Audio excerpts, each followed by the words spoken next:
will be presenting this topic myself. I'm Lucy, my colleagues Kike and Rafa. Hello. Joyce. So yeah, Kike, I don't know where he is on your screen, but Kike, say hi. I'm Kike. Hello, everyone. Some of you know me, so it's a pleasure to share with you. So I think it's a good opportunity for all of us to share information, to create a debate, to communicate about this topic. And it's very important that all of your questions you can ask us. Sorry. So it's when you more questions can have, is better for this meeting. Yeah, definitely. Rafa, do you want to add anything? Hi everyone. No, just to say we want all of you participate in the discuss. Okay, we don't know the thing. We're just gonna present the topic, and we hope you can add a lot of things to learn, everyone. Yeah, as Kike and Rafa said, we want everyone to participate. And before we start with the topic, we want you guys to introduce yourselves. So please tell us where you're from, what your name, where you're from, which academy, and what you do at the academy. If you're a coach or more admin side of things, whatever you do, let us know. And if when you're not talking, if you could mute your microphone, that would be great. Okay? Right. So go on, Scott, Virginia, you can start. Okay, great. Welcome everyone. My name is Scott Alberg. I'm the Director of Coaching, the girls program at Villarreal, Virginia. I personally coached the girls 2002 U18s, the girls 2005s, and the girls 2007s. So I look forward to working with everyone this evening. Over.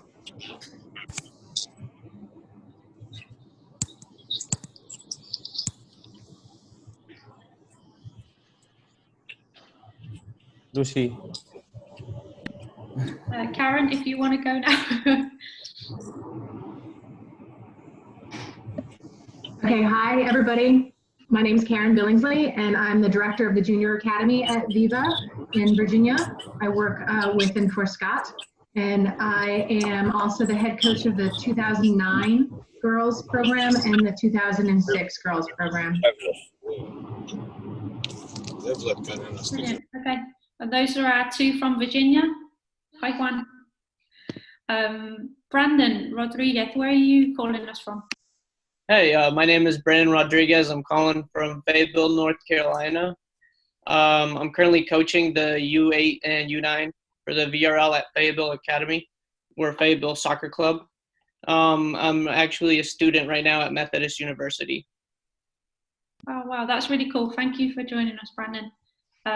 Nikki, well, we'll go to Nebraska now. Nebraska guys, you guys can introduce yourselves.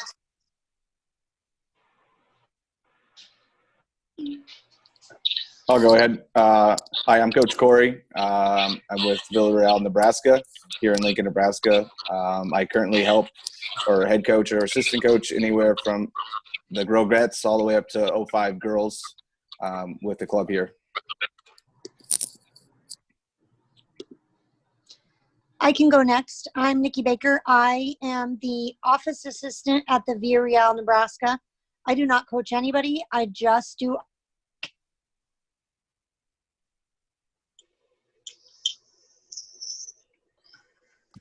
I am Scott. I think we lost Nikki. Yeah, we lost Nikki for a minute. Go ahead, Scott. Go ahead. Scott from Nebraska, Lincoln. Just getting started here coaching, so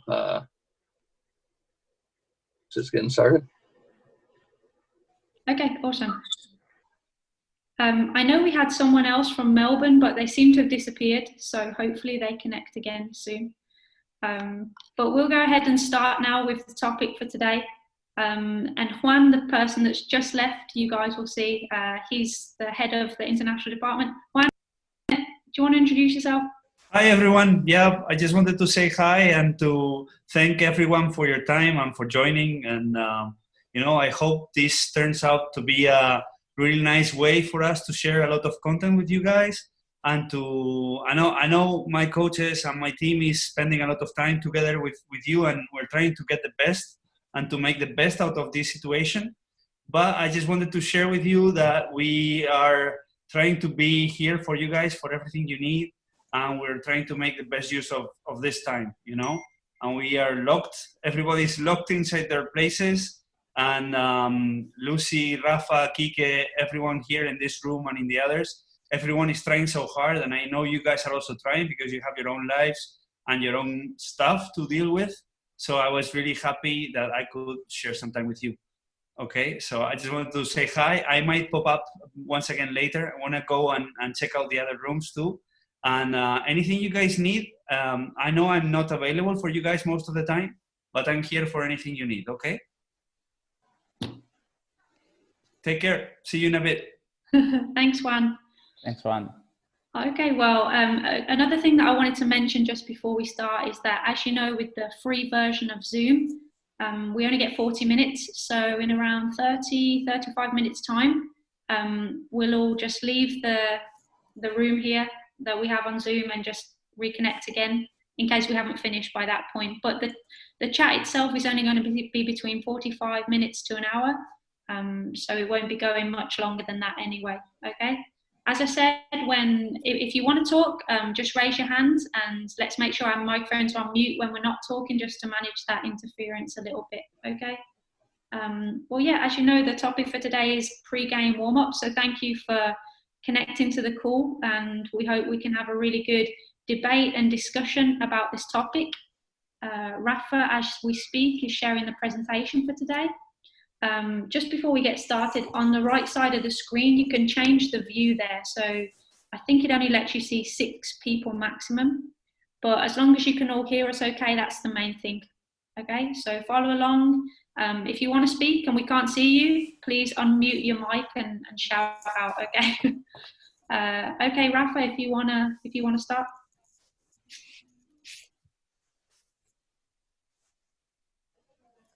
Rafa, empiezas tú.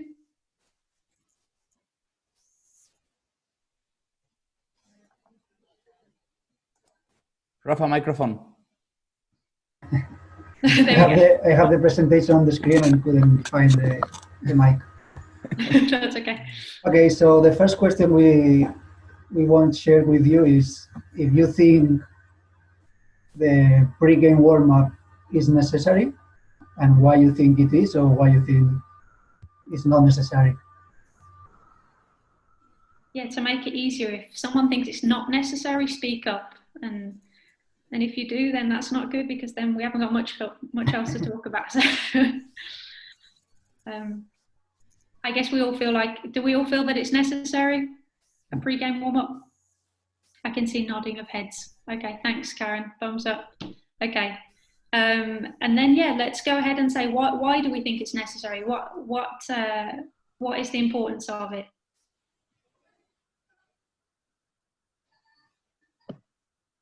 Go ahead, Karen. I'll go first.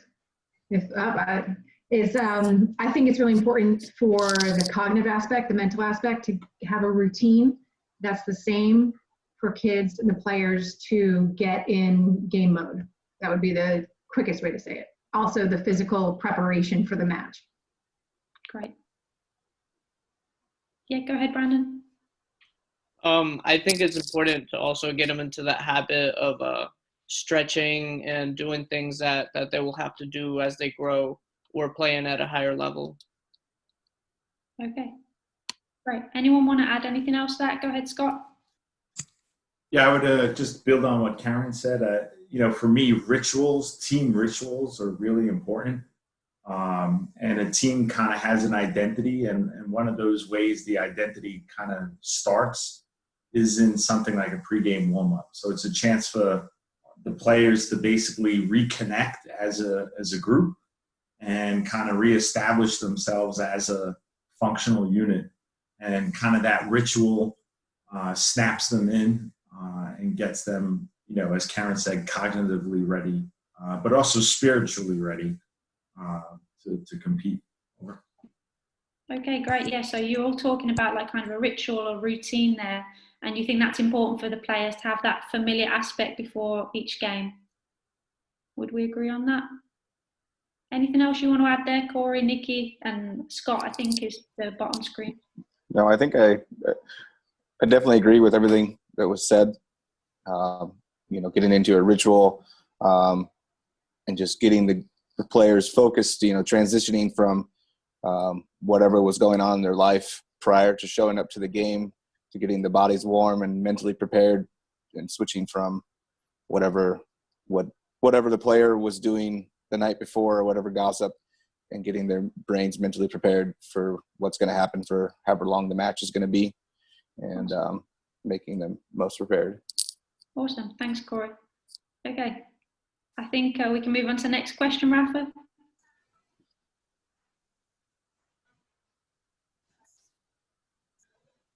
Is it working? There we go. Si quieres decirlo tú, Rafa, adelante. Microphone. Okay, so now we all agree it's necessary, so we can now share the pros and the cons. Okay, we think there are some pros, okay, but also we think there are some cons. So let's see what do you think?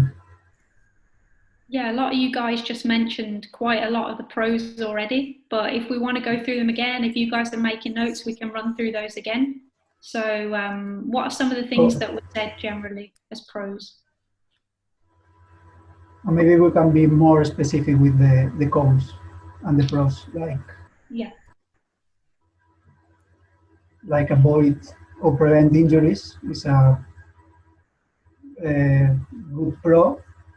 Okay, but also it's a con because the player can get injured during the warm-up.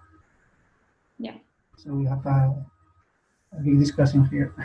Yeah, so we've got injuries on both sides there. Obviously, a warm-up, as Rafa said, does help prevent injuries. And how does it help to do that?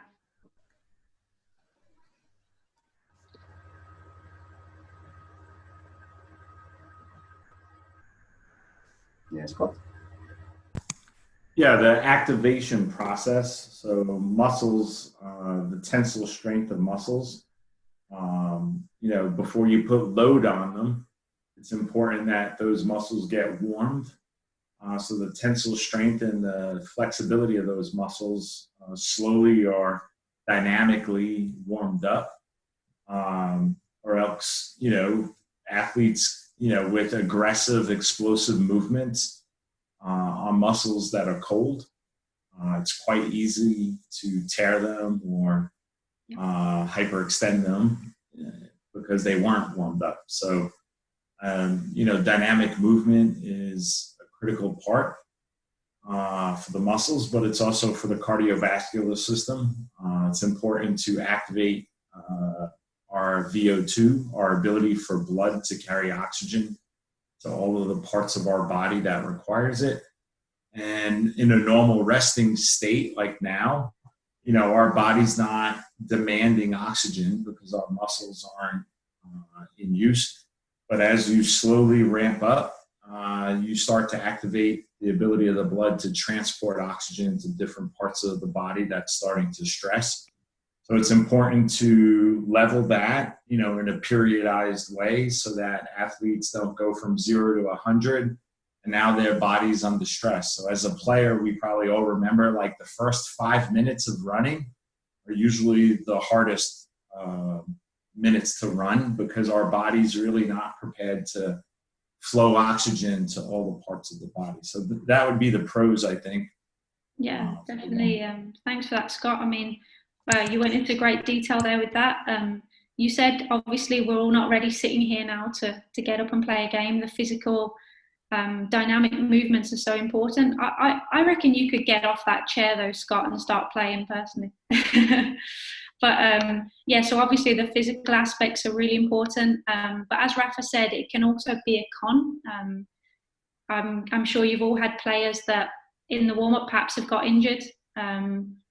So obviously that's a slight risk. Would you say it's a big risk or a small risk there?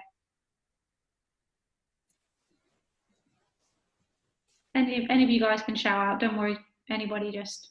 I'd say it's a relatively small risk, but still there. Yeah. Have any of you guys had any experience with that before as coaches, your players getting injured in a warm-up? Yeah, I had my star player, my number 6, get injured in the warm-up to our first game of the season in the fall, and she missed the first 4 games. Wow, okay. Yeah, so it is definitely there. It is a risk. What were you going to say, Brandon? Well, I was just going to add to that as well that the reason for it being a slight risk, well, it just depends on if you start from 0 to 100 and how you, whatever you do, what routine you set up, it depends a lot on that too. Make sure you do the proper stretching and everything before doing any kind of short sprints or anything to kind of, like I said, going 0 to 100.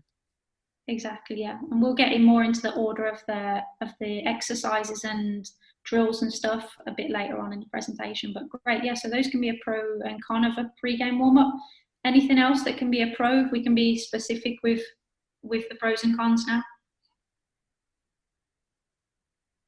I have a question for all of you that the first part, you speak about around 5 minutes more or less to activate the body, but for the kids, maybe we can we do another activity to introduce the young kids?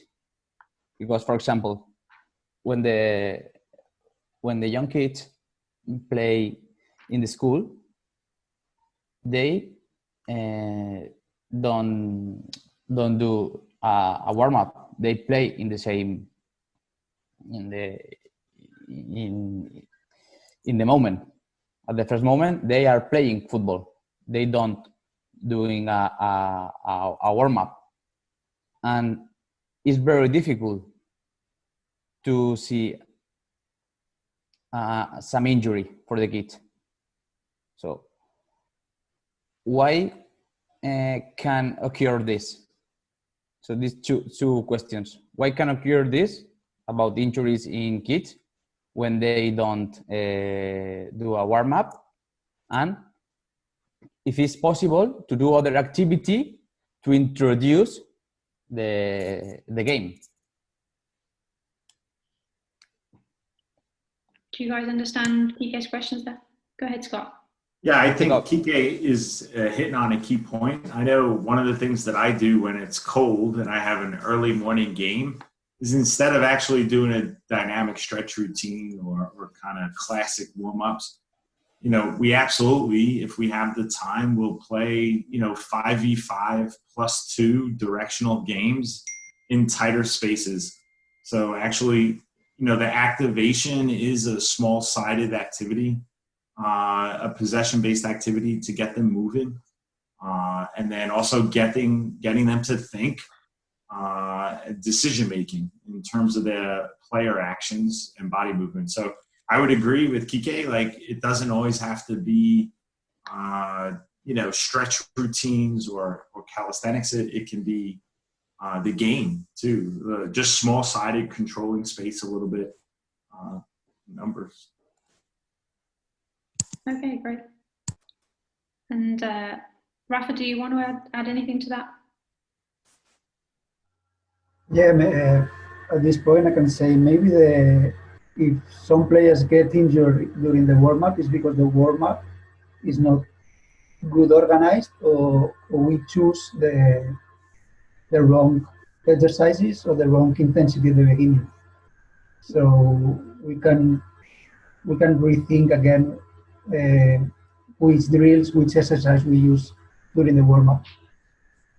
Later on, we want to see characteristics or types of drills most appropriate in one warm-up or not. Yeah, exactly. And yeah, so we've talked about like the physical pros and cons there. You all mentioned like psychological advantages as well as of warming up, getting the players tuned in there to the game and ready to play psychologically. So do we think that can also be a pro of a warm-up as well?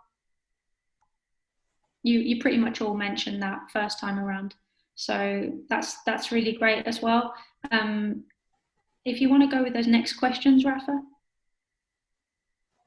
So obviously there's the warm-up is okay. Yeah, the warm-up is different for different players that are involved, obviously. So we have the starting players, we have the substitutes, and the coaches as well. How do you think the warm-up is different in terms of pros and cons for these different players or coach?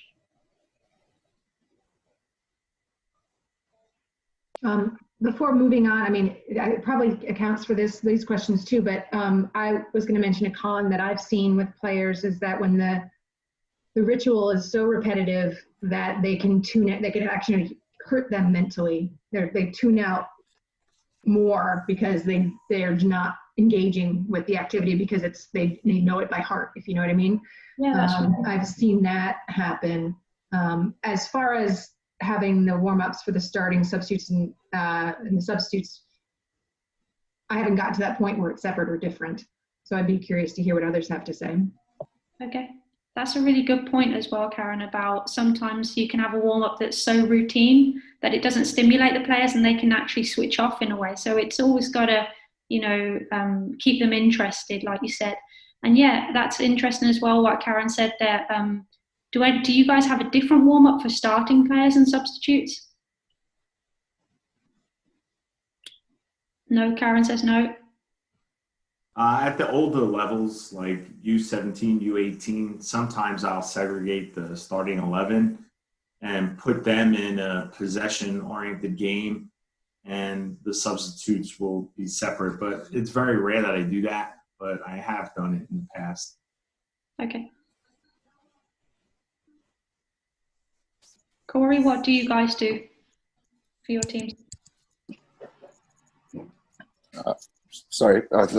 For the younger ages, I don't segregate starters from substitutes. We're still, you're playing everyone pretty well equal.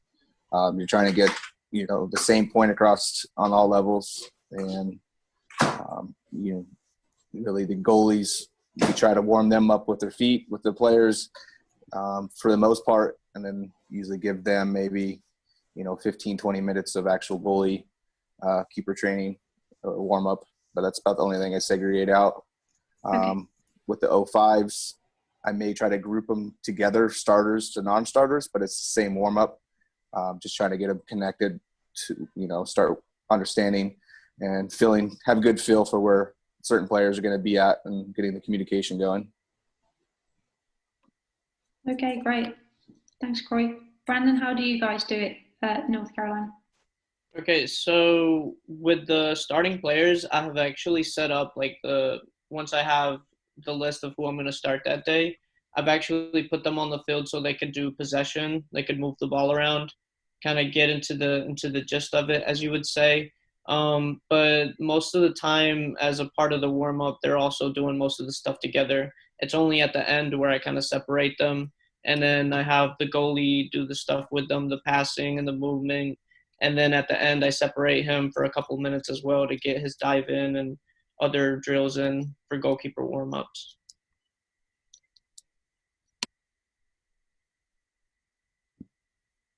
Lucy, ¿puedes traducirme un poquito lo que ha dicho Brandon?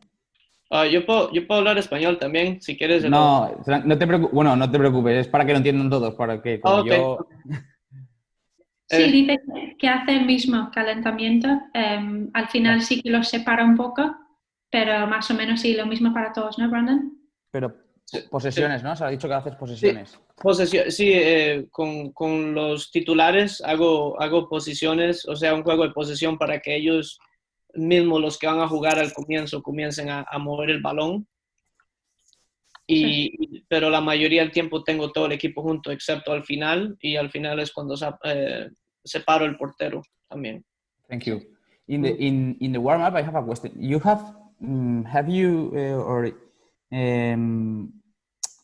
do you put your players in their positions during the warm-up or not? Not at the beginning, but at the end, I set it up into their positions kind of so they can get the idea, because we have our half of the field to warm up. And since they're 8 or 9 and there's 7 on the field, I kind of get them into their positions and then have them pass it around at the end once we've done all the drills and warm-ups and stuff. Some of you, yeah, Scott, yeah? Yeah, I would say I always put my 6, 8, and 10 together when we warm up. So I want those functional units to kind of play together. So I'll typically have my 6, 8, and 10 warm up on one side, and then I'll have my 7, 9, and 11 on another. And then I'll keep the 2 center backs together, and then, try to align the wingers with the outside back. So I try to keep those functional relationships in the warm-up so that they're starting to communicate, and especially the 6, 8, and 10, you really want them to start activating with each other, like in that warm-up period. I have one up because if we are preparing our team to play a game, in the first part, we have spoken about physical preparation and mentally, but technical and tactical, because the next activity is the game. So maybe if they are in a position, maybe, I don't know, they can adapt better during the game. Because if I create a possession, but I'm not defending in my zone, maybe I need this type of exercises. I don't know, but maybe it's a good idea. It would be a good idea to prepare the players in every position too. No?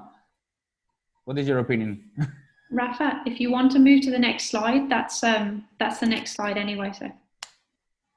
Yeah, okay, but I would like add something that Karen mentioned. So we're gonna finish first with Kike's question, and then let's move on. Right. Yeah, guys, do you have an answer for Kike's question there?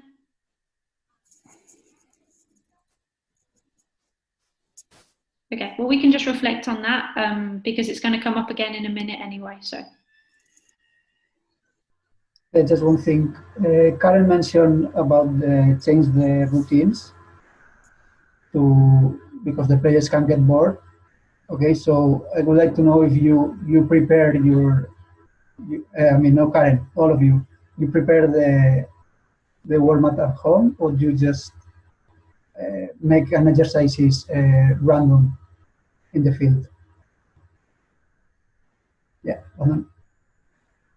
Okay, so I usually, or whether it's at home or at the university, before going to a game, I try to plan out what kind of warm-up I'm going to do, what kind of drills I'm going to set up for them. And yeah, so that part of the question, yeah, I do set stuff up before getting to the field or even driving towards there. And sometimes these drills are the same during the practice, or because sometimes if you do in the warm-up a new task, a new drills, the players can get how you say, cognitive fatiga cognitiva, Lucy, please.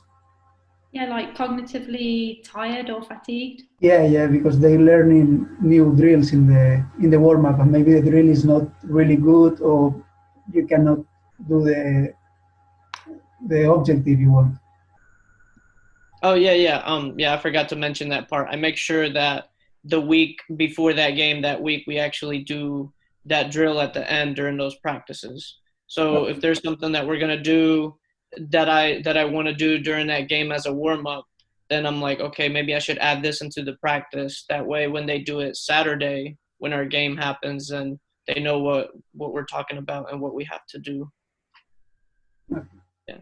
Just the reflection, because if the drill is hard or they don't do that drill, that could be a fatigue, a inconvenience.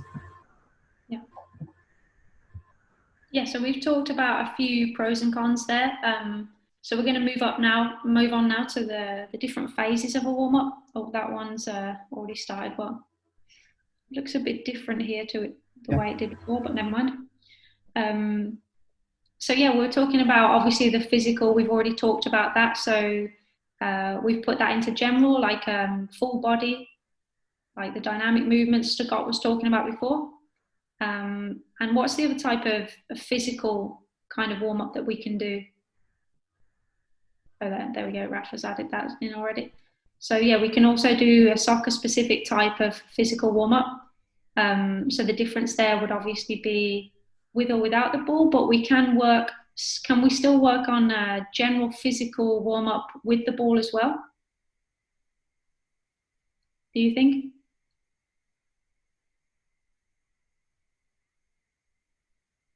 So these would be like the dynamic stretches that we do and all of that stuff. Can we still use the ball in that, do you think, or not? Go ahead. I've done, a two-line dynamic warm-up stretching where the first two people in line that are actually going to do the jogs or to the skips or whatever, they're passing the ball back once they pass it and then go, pass and go, pass and go. So they're having touches on the ball while they're warming up. That's something I've done in the past with relative success, so that at least is getting the ball involved. That's a perfect example, Karen. Yeah, definitely when you're passing the ball, it's not necessarily, it is soccer specific because you are passing the ball, but obviously it's more focused on those general movements. Scott, what were you going to say?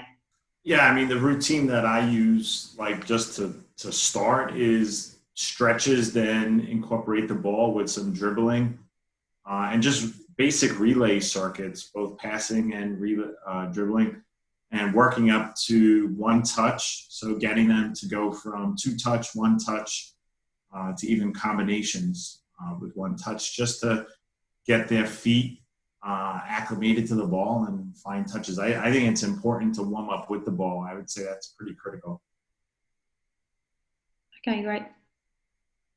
Thanks, Scott. So yeah, and other phases of the warm-up, not just physical. We talked about psychological before. I think Kike mentioned some as well. Wait, is that? Can you guys see those there? Yeah. As far as a dynamic warm-up, that's kind of standard how I start all my pregame warm-ups, and I kind of use that time, that first 10 minutes to let the girls get, they want to gossip, they want to talk, and it's tough to get them to turn that switch from, what they're doing prior to get the game focused. And I kind of use that time, to get the muscles moving, and, they could still, and it gives them that 10 minutes to, hey, we haven't seen each other in 24 hours, get their talks out. And then as they get their bodies warm and stretch, you get the ball involved, and it kind of allows to be more productive, and you're not spending the whole time just focusing on the ball and getting them mentally prepared also. Yeah, that's a really good point, Corey. We're talking about the different phases there. Is the psychological phase something that we necessarily have to plan? Or do you think it just is a natural byproduct of warming up there? So getting the girls focused and locked into the game, do you think you have to plan for that? Or do you think the physical warm-up naturally does that for them? I think Corey's absolutely correct. Like, especially with girls, it's important, like, they reconnect. So giving them that time, even at training, I do this. Like the first 5 minutes of a session, I give it to the girls to reconnect. Like, it's really important for them socially to, a lot of them haven't seen each other in a couple of days. Like I've noticed just over the years, like if I try to go right into a tactical discussion or some type of training discussion, like they're not there yet because they're still trying to reconnect socially. So I don't know if boys coaches have the same experience, but for the girls, like I think that first couple of minutes is really critical. Okay. Yeah, good reflection there. If anyone else wants to add something, you guys just jump in, okay? So yeah, we talked about, go ahead, Karen. I was going to say, you asked before if planning the psychological aspect was important, or does it happen naturally? And I find that I've tried to set the culture, but then I also respond in different ways, as the guys before have mentioned. Give them a little bit of time to ease in to the intensity and focus that you're expecting. Get their giggles out, get their gossip out. You can't see my hands, but I'm using them a lot. And then when you move to the next stage, which in my warm up would be a rondo, they know that the expectations have then gone up, that their intensity, their focus, and expectations for accuracy and good decision making, that they're now in that stage and that the demands are there. That's kind of how I've structured it. Whether that always happens isn't necessarily the case, but the idea is chat a little bit while you're stretching. Once we go into rondo, your game face is on, and then we add to the cognitive complexity by making it larger possession games. Okay. So you would say, perhaps, that I'm just throwing it out there, that the psychological kind of focus or warm up kind of builds as the warm up goes on. So that first general physical part would be probably less in terms of psychological, but as it becomes more perhaps technical and tactical, more ball work, the psychological aspect also increases there as well. If that would be a fair analysis of what you guys just said.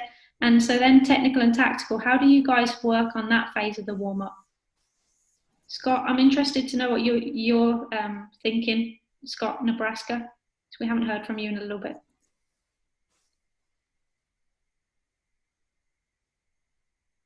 There you go. I think I got it unmuted, sorry. That's all right. Yeah, I agree with what everybody's saying. I think kind of starting in there, letting them talk, letting them get familiar, maybe throw a ball in there, passing back and forth. And then, as it gets time to focus on the warm-up, it's time. And with the warm-ups, I don't get too intense with it, maybe because of some injury or something like that could happen. But yeah, I agree with what everybody's saying here. So okay, thanks, Scott. Just wanted to make sure you got your say as well. I know there's a lot of us in here. Yeah, so technical and tactically now, those different phases, how do you guys usually work on those? Do you consider those as part of the warm-up?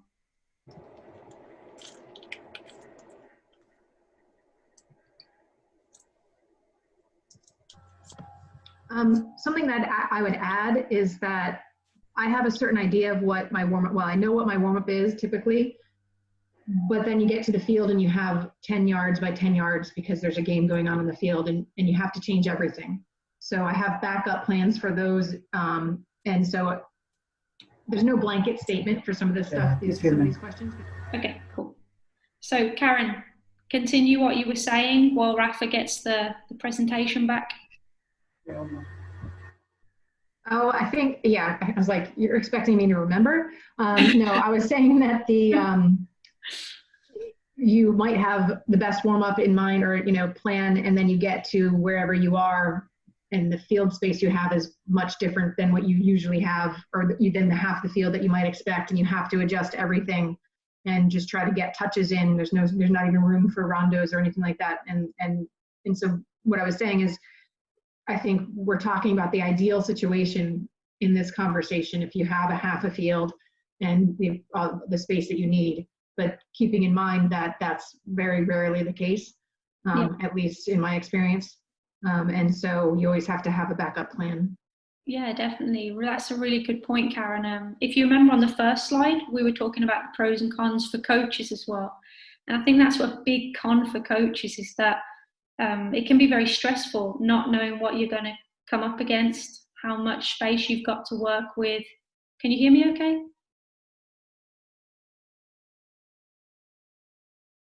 Yeah, Lucy. Yeah, everyone hear me okay? I hear you, but you're not moving, you're frozen. Okay, yeah, everyone else is frozen as well. Well, let's hope the internet goes a bit quicker. But yeah, I think that's a big con for coaches, the stressful aspect of the timings and the space and all the things that you can't control, right? Okay, we'll move on to the next one now. So we were talking about the technical and tactical aspects. Rafa, go ahead if you want.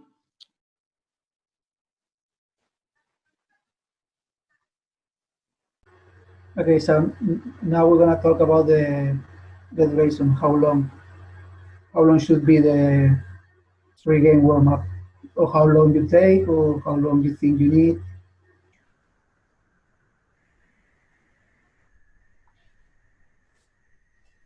Typically, how long do you guys spend on a warm-up?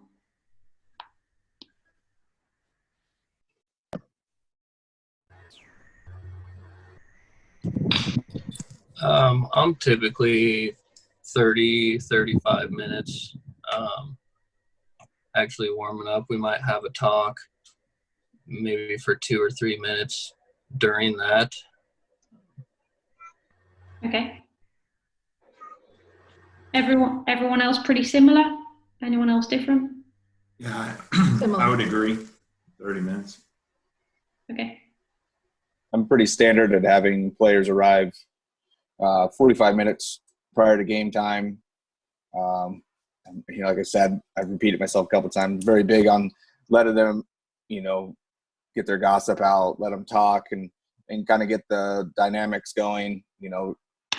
And then 30 minutes prior is when we get the actual ball work of rondos or 5v5 plus threes or whatever the key things we're working on, checking shoulders, and then kind of end with kind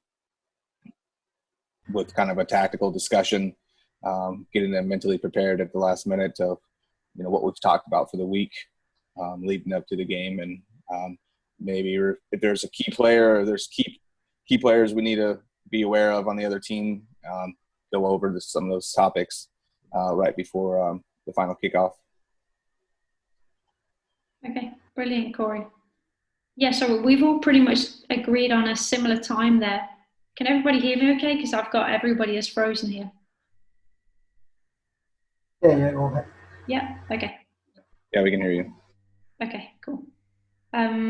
So as we talked about the different phases there, the physical phase, then perhaps move into more technical, tactical phases, how long should each phase of the warm-up last?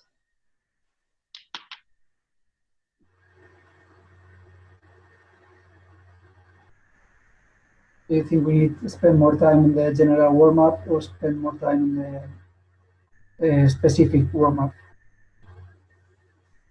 What do you think? So like in the United States, there's kind of like a flow to a pre-match. So typically, we'll have, let's say 30 minutes, and of that 30 minutes, 15 to 20 minutes of that will definitely be activation and warm-up. Generally then captains will get called and the referees will do safety checks.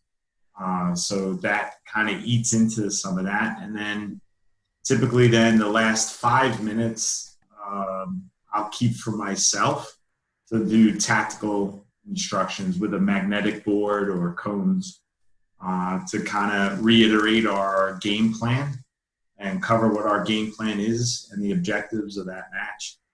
And then kind of address any, stylistic or pre-match instructions that I would expect. So I always try to give myself 5 minutes to kind of go through that game plan, walk everyone through so they know what we're trying to collectively accomplish, and then also give them a little bit of motivation and focus, to get them ready. And hopefully if that's timed right, then the whistle blows and the starting 11 go out. So that's what I personally try to do.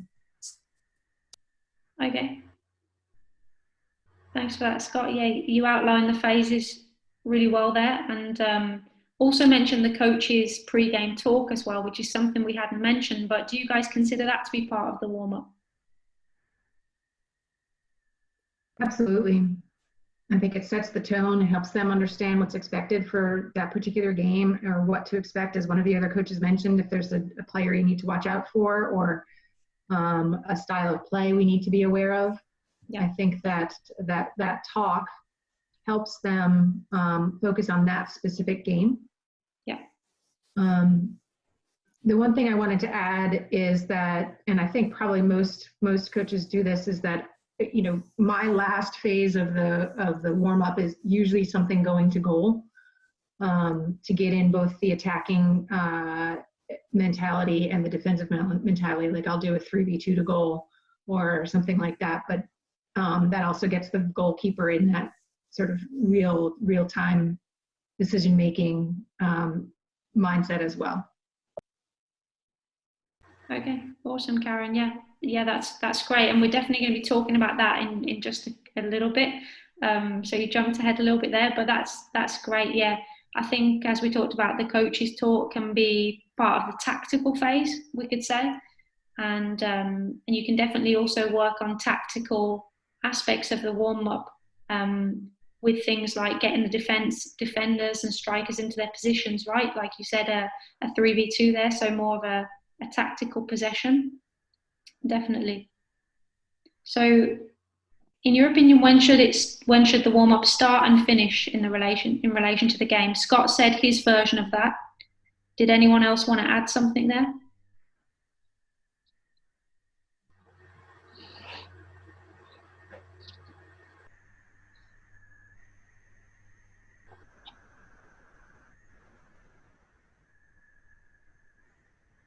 The connection's not great now. There's the reflection that players can get cold before start the game if you finish the warm-up soon. So we can manage the time good to start the game after the warm-up as soon as possible. I think more than 5-10 minutes, it's too much. They can get cold in 10 minutes. Yeah. Would you guys agree with Rafa there? Yeah, I do. I try to have it almost flow right in. Yeah. Okay, cool. So yeah, in that way, we have to be mindful of our pre-game talk, right? As coaches, we don't want that to be too long. We don't want them to be getting cold while we're talking. So we have to make sure that that's just the right time, like we said, to prepare them psychologically, tactically, but also not to affect that physical preparation.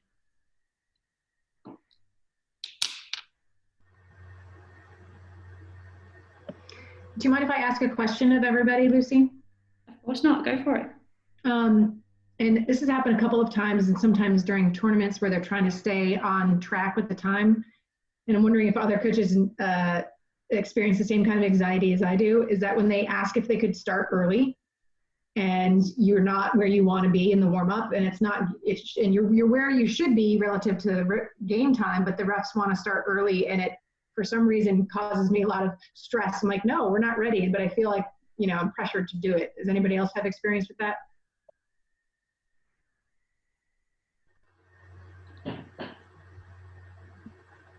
Yeah, sometimes that happened to me, and if I couldn't warm up properly, I just wait and say, okay, I can start. I need more time to warm up. Yeah. I think it's the correct decision. Yeah, they can't. In the players. Yeah, the players. Sorry, Lucy. No, you go. Yeah, I think the players need warm up properly before start the game. Yeah, I would agree. And don't you just hate those referees that make you start early? Good. I'm glad I'm not crazy. So you guys can see the slide now that's on the screen in front of you. So the types of drills, which types of drills would you guys put in the general warm-up? So like we said, the kind of physical part of that, and which one in the soccer specific warm-up?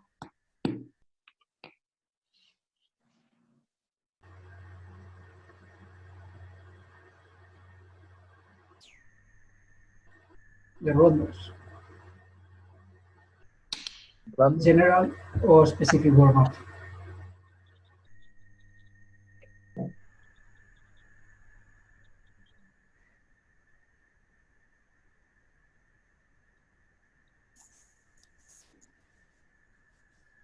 don't know if you guys heard Rafa there. So would rondos be in a general warm-up or a soccer-specific warm-up? What type of drill is that? I would call it soccer specific. Okay. Depends what kind of rondos. Oh, hey, Edgar, we didn't see you there. I was gonna say, could it be both? Okay. Let's say the typical rondo 4v1, 4v2, 5v2. Okay.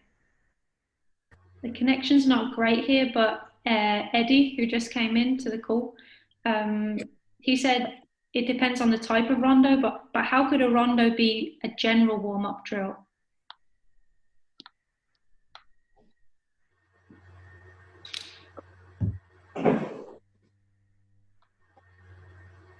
Yeah, I mean, if it's not directional, a rondo could just be a general drill just to get, I mean, you're not in a position specific or it's not directional. So it could definitely be just a general warm up to get heart rates going. Speed rondos would be a good way to do that. Like, depends how much time you have and how you condition it, I think. Okay. I agree with you.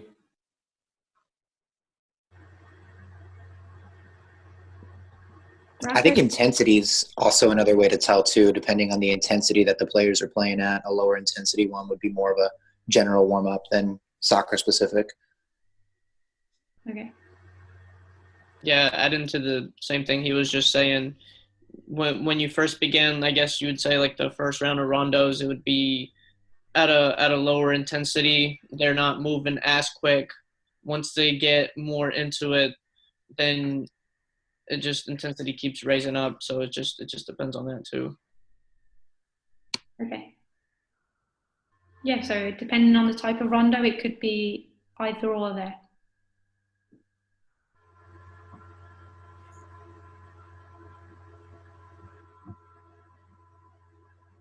Okay, next drill, articular mobility in lines passing the ball.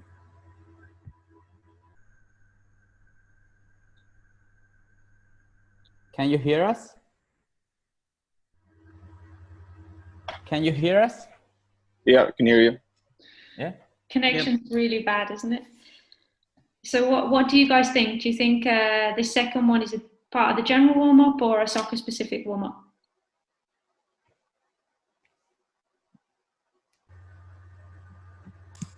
I would say general.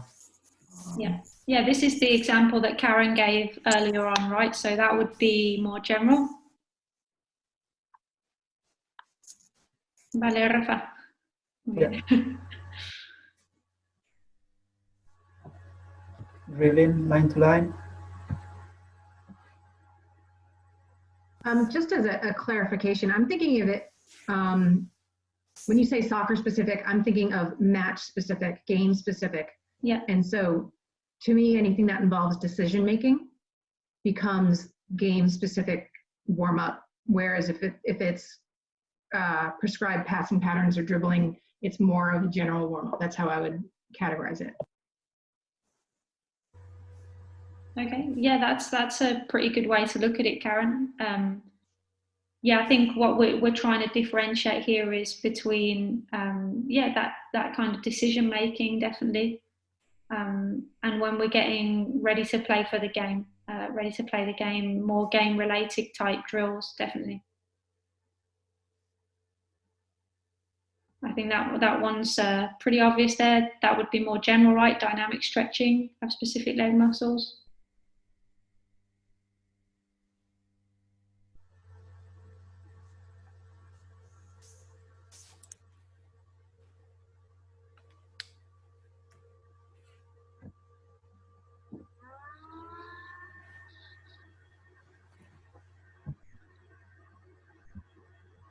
We have now possession drills. I'd say definitely soccer specific or game match specific if you use my terminology.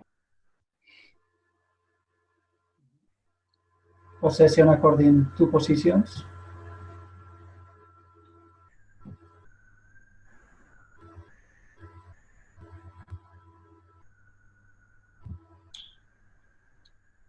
Yeah, so this last one, again, of course, you guys know it's soccer specific, and if we're talking about different phases of the warm-up, when we're using positional possession drills, what kind of phase of the warm-up would that be? So we talked about technical, tactical.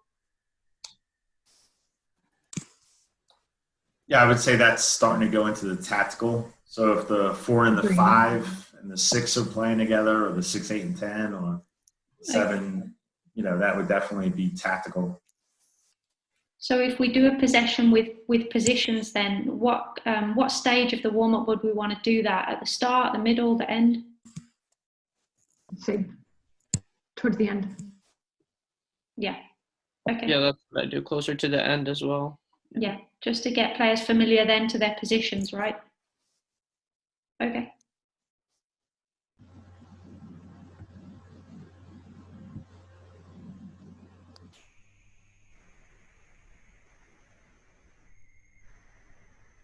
So that's the question now.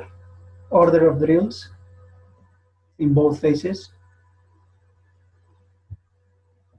So yeah, what would be a typical order of the drills that you guys do in a warm-up?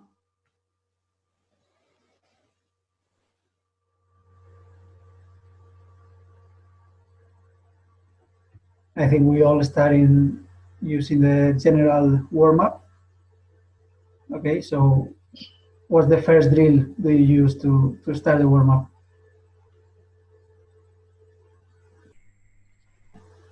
Typically just like 5v2 rondos, and 10 by 10, or not 10 by 5 by 5 squares, and then building into larger grid to say 10 by 20, 5v5 plus 3, with positions, like you said, grouping certain positions together on the same team, having your goalie, your forward on the ends, and then building into maybe some shooting to, like you said, to get your goalie some good work prior to the game. Okay. Awesome. Thanks, Corey. Anyone else have a different kind of order that they do there?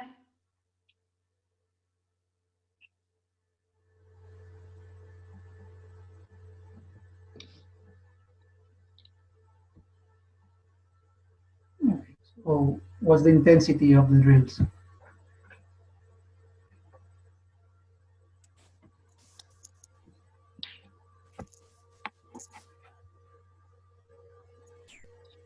Your first drill is the All of you 60%. can listen us?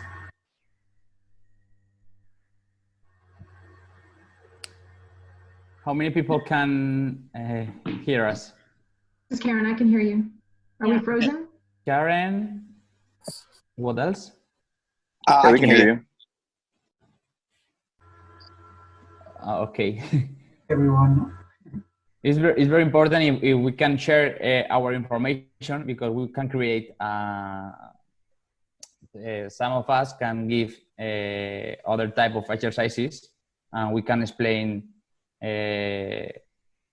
other about in the order, for example. It's very important to share information.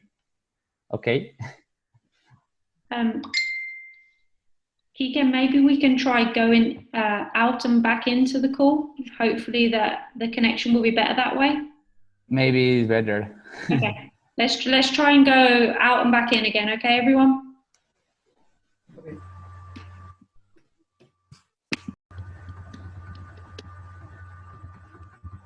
Okay, so we were intensity of drills.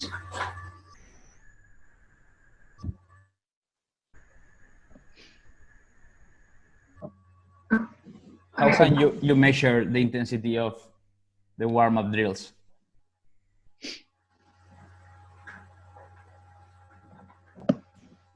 I'll go ahead and share some of my ideas. This is Karen. I think it's important to strike a balance, because, you know, between injury and fatigue, you don't want them to go into the match in a compromised position in terms of how they're feeling physically. But you do need to get them in that game state in terms of playing with some physical intensity, you know, fighting hard for the ball, battling. but make sure that they're also not taking each other out. Right. Yeah, that's where the risk of injury comes in again, right? So yeah, I agree with that, Karen. We have to get them up to the intensity of the game. Yeah, I would agree on the possession or any kind of directional game. It's really important that you manage those iterations. So have like short intervals with high intensity.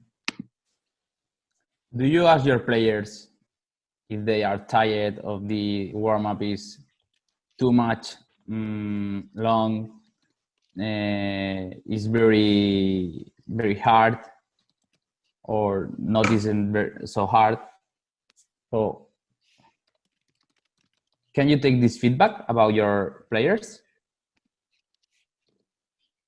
Do you think maybe it's a good idea, not it's a good idea?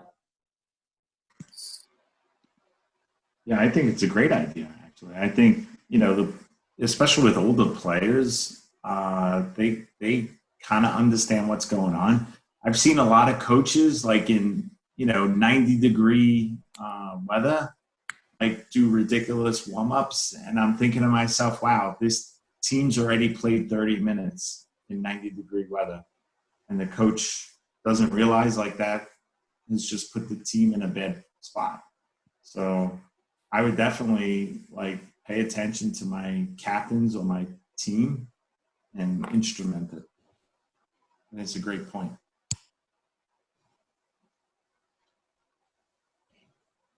All the players need the same type of exercises?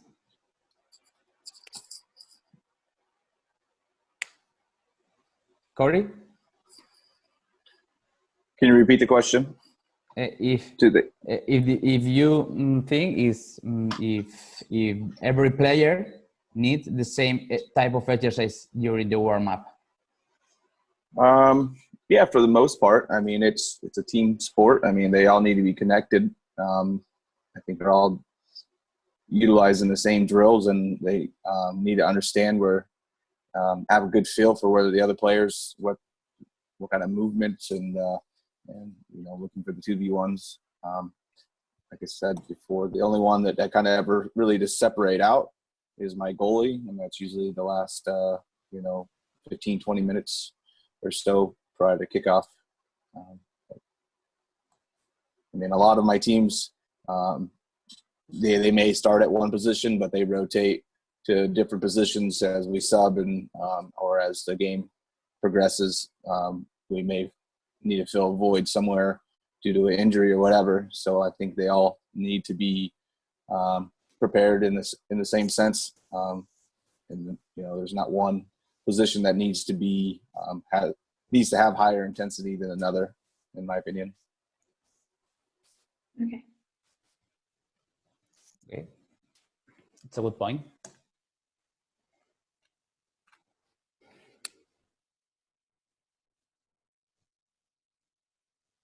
So moving on to the duration of each drill. In your warm-up, how long would you spend on different general full body drills and then going into more soccer specific technical drills? Roughly how long would you spend on each drill? And how many drills you use in your warm-ups?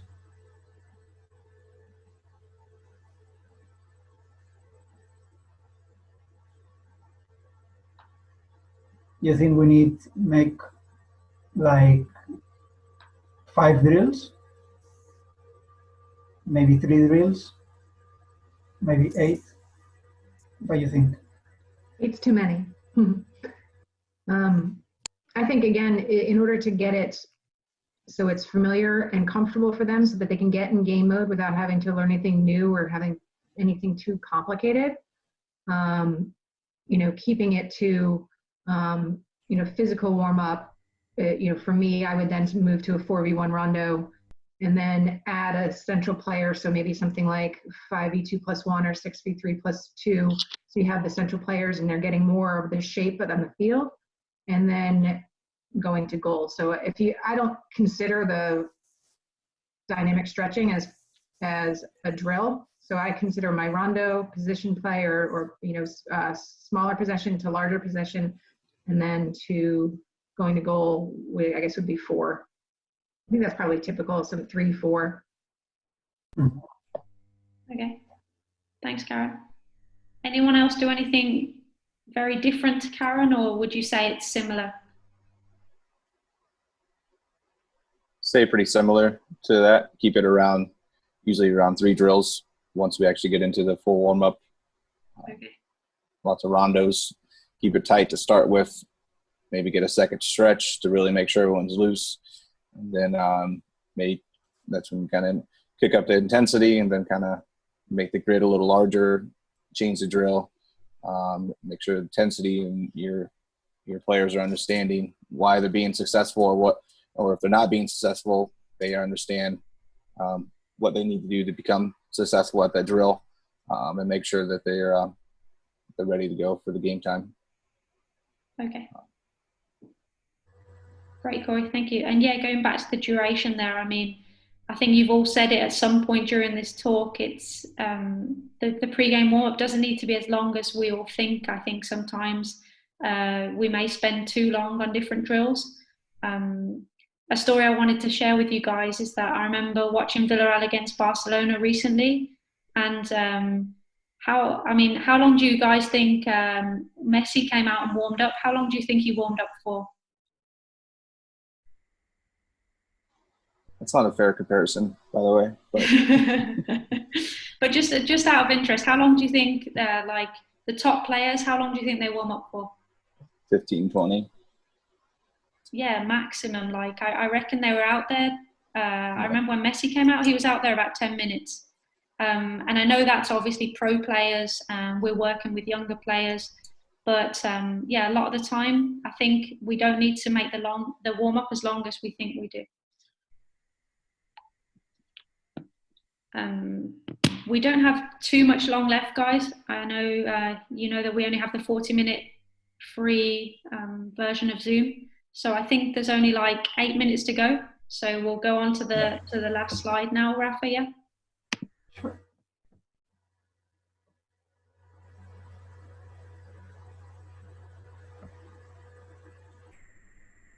So this is the last. We work with kids. We work with U8, U10, U11, U18, U17.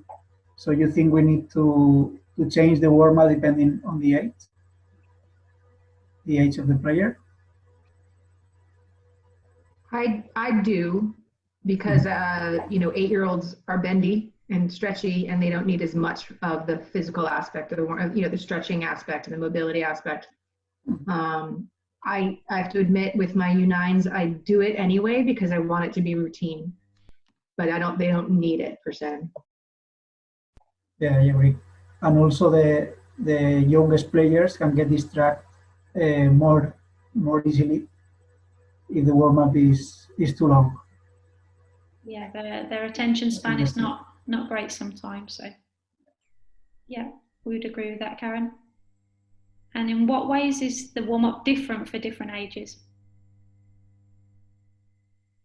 In terms of the drills, etc. Yeah, you use the same type of drills with one player U8 and one player U17.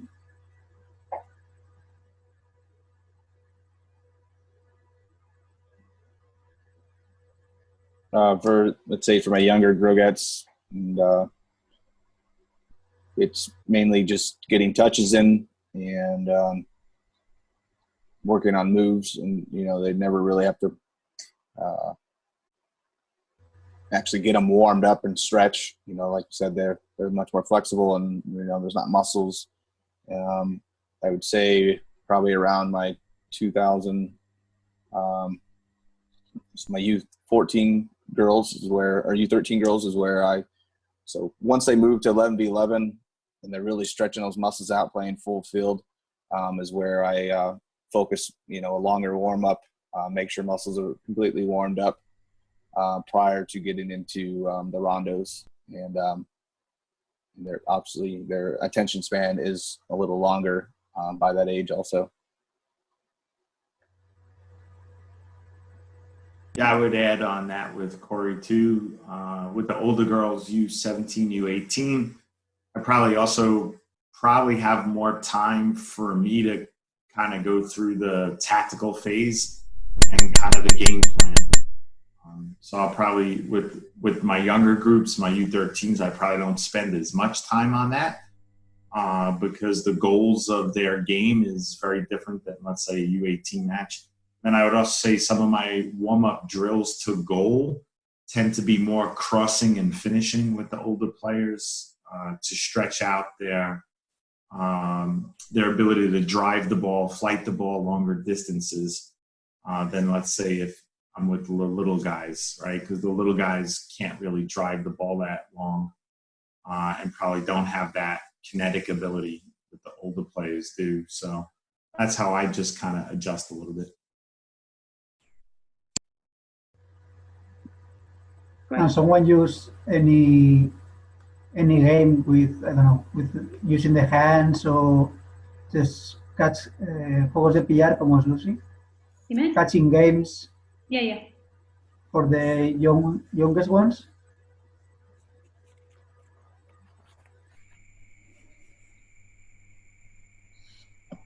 I don't understand the question. Dilo otra vez, Rafa. Sorry.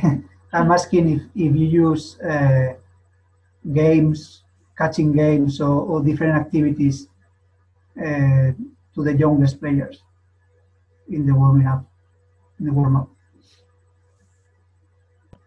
You mean like tag, what we call tag here? Tag, or like, just like throwing, catching the ball, kind of like handball type game. Yeah, instead we'll of play handball. Yeah, we'll play handball, especially at tournaments where, we're on the third game of the day and just trying to get the legs moving and don't really need dynamic. And you're still, obviously, you have to work on 2v1s and communication. And I think as someone else stated earlier, sometimes you don't have the accurate space or appropriate space to warm up in, so you can have, you can play in some tight areas. You don't even need grass really to play it. And so it gets the legs moving and gets communication going. I've played either all the way from the Grogettes all the way up to my 05 girls. I think it can be used in certain scenarios. It gets everyone kind of on the same page as a normal rondo would also. Just lacking getting the touches in, but it is used. Okay. Great. Thanks, Corey. Well, I think we're going to have to wrap this up soon because we've only got a couple of minutes left. Rafa, well, we jumped, that was the last slide there, positions. We did talk about that with Kike's question. But as we can see, from this presentation that we've done today and from all your feedback, there are a lot of factors to take into consideration when planning a warm-up and all the things that can occur or sometimes go wrong during the warm-up. So, thank you for sharing everything. We hope you guys got something out of the talk today. There we go, Rafa. Thank you for your participation. And we hope you guys enjoyed it. It's good to see all your faces, good to connect with coaches from different academies. Thanks, Edgar. So anyone want to add anything? We've got a couple of minutes left. Just a huge thank you for engaging us like this during this challenging time. Yeah. And thanks for bringing that up, Karen. I mean, that was the main reason for doing this. We wanted to get everyone together, especially as we're all inside right now or should be inside. Thank you. Thank you all for joining. Thanks for your participation, and we hope to see you again very soon.